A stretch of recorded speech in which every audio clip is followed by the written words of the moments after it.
Tonight, in our coverage, a local news outlet is defending its decision to publish a database of Canadians who served in the Israeli military, rejecting claims of anti-Semitism. Assalamu alaikum and good evening. This is Muslim News Canada on Muslim Network TV. I'm Aisha Ashraf. New Democratic Party leader Jagmeet Singh is urging Canada to block U.S. President Donald Trump from attending the G7 summit in Alberta this June. Singh is citing threats to sovereignty and global stability. He argues that Canada should not host a convicted criminal and is calling for the summit to focus on countering Trump's influence. He is also pledging to strengthen ties with Mexico, New Zealand, and Australia. The Prime Minister's office has declined to comment. Energy Minister Jonathan Wilkinson has dismissed Singh's demand as unrealistic, emphasizing the need to preserve the U.S.-Canada relations.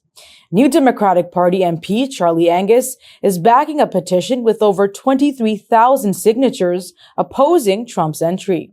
Singh has also reaffirmed the party's commitments to foreign aid, peacekeeping, and military modernization. However, he stopped short of endorsing NATO's defense spending target.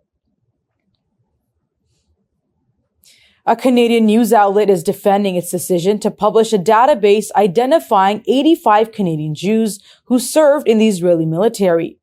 It rejects claims that the project is anti-Semitic. The list, titled Find IDF Soldiers, was created by journalist David Masrachi and published by The Maple, a left-wing publication. The outlet maintains that the project focuses on military service rather than religious identity, emphasizing that all information was already publicly available. The database profiles Canadians who joined the Israeli Defense Forces and aims to document what its creators describe as an overlooked phenomenon. An accompanying article discusses trends among Canadian IDF soldiers and encourages readers to contribute additional names. The project has drawn sharp criticism from Zionist groups who call it an intimidation tactic that could fuel anti-Semitism in Canada.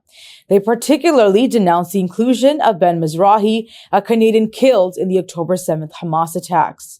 Some individuals named in the list are public figures such as Israel's Special Envoy Michal Kotler-Wunsch and journalist Mati Friedman.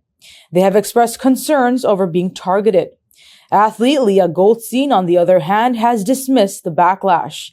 The database briefly went offline following public outcry, but is expected to return.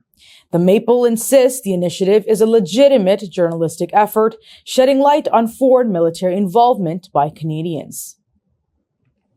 Türkiye is set to submit a written statement to the International Court of Justice outlining Israel's responsibilities regarding the presence and activities of the UN and international organizations in the occupied Palestinian territories. The filing responds to a UN General Assembly request on December 19th. It seeks for an advisory opinion on Israel's obligations towards the UN, other international organizations, and third states. Türkiye, a co-sponsor of the UN resolution led by Norway, will deliver its statement through its embassy in The Hague ahead of the February 28th deadline. The statement focuses on three key issues. The first is the responsibilities of the UN member states, and the second is legal protections of the UN agencies and personnel. The third key issue is Israel's obligations in the occupied territories. It highlights Israel's duty to respect international law and cooperate with the UN. It says Israel should uphold the privileges and immunities granted to UN bodies under the 1946 Convention. Türkiye argues that Israel's actions violate international law and threaten the global legal order. The actions include restricting humanitarian aid, targeting UN facilities, and interfering with international personnel. The filing also challenges Israel's ban on the United Nations Relief and Works Agency for Palestinian refugees, asserting that the move lacks legal standing. Türkiye urges the court to reaffirm Israel's obligations and uphold the legal protections of UN entities operating in the occupied Palestinian territories. Israel has freed 46 Palestinian prisoners, including 24 children from Gaza, after delays verifying the bodies of 4 Israeli prisoners returned by Hamas. This follows the earlier release of 456 Palestinian detainees, with 97 deported to Egypt, 37 sent to the West Bank, and 5 to East Jerusalem. One prisoner in a coma was transferred to a West Bank hospital. Doctors in Gaza report that many free detainees are severely emaciated. Some are unable to walk due to alleged mistreatment in Israeli custody. Hamas has completed the first phase of the truce deal, releasing 33 Israeli prisoners, including 8 bodies. Israeli officials estimate 59 more captives remain in Gaza, with at least 20 believed to be alive. Their release is contingent on a second phase agreement requiring an Israeli military withdrawal and a permanent ceasefire. Despite the truce, Gaza hospitals report 17 Palestinians killed and 19 injured in the past 48 hours. Gaza government officials estimate the death toll to be 61,709. More than 111,000 have been injured.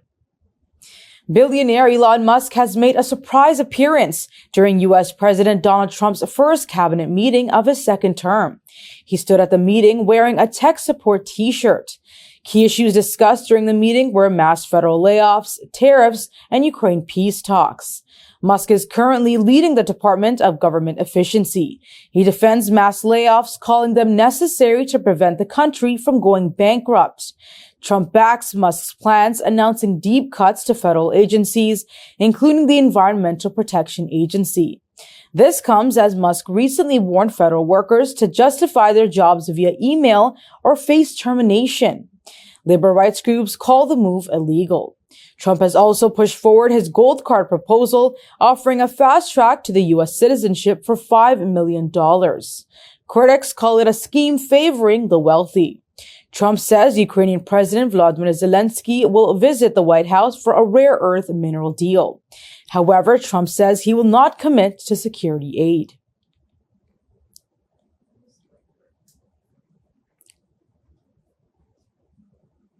An 85-year-old Singaporean doctor, Koh Kwang Po, has been charged with making offensive online remarks against Muslims.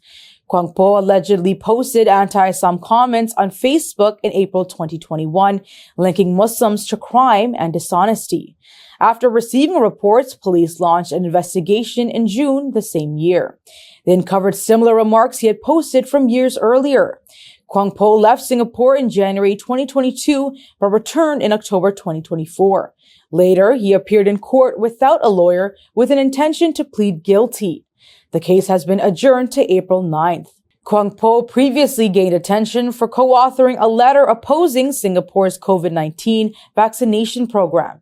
If convicted, he faces up to 3 years in prison, a fine, or both. Canadian Imams have launched the hashtag FastFeed campaign, a national Ramadan initiative. The campaign urges Canadians to support local food banks as food insecurity reaches record levels. It is led by the Canadian Council of Imams and backed by over 45 Muslim organizations. The campaign encourages fasting, skipping meals, or bringing lunch from home and donating the savings to food banks. With over 2 million food bank visits recorded last March, the highest in Canadian history, organizers stress the urgency of action. The initiative highlights Ramadan's spirit of charity and solidarity.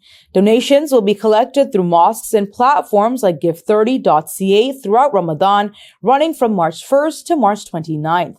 Supporters emphasize that small collective sacrifices can have a major impact. The campaign aims to rally Canadians of all backgrounds to combat hunger through compassion and shared responsibility.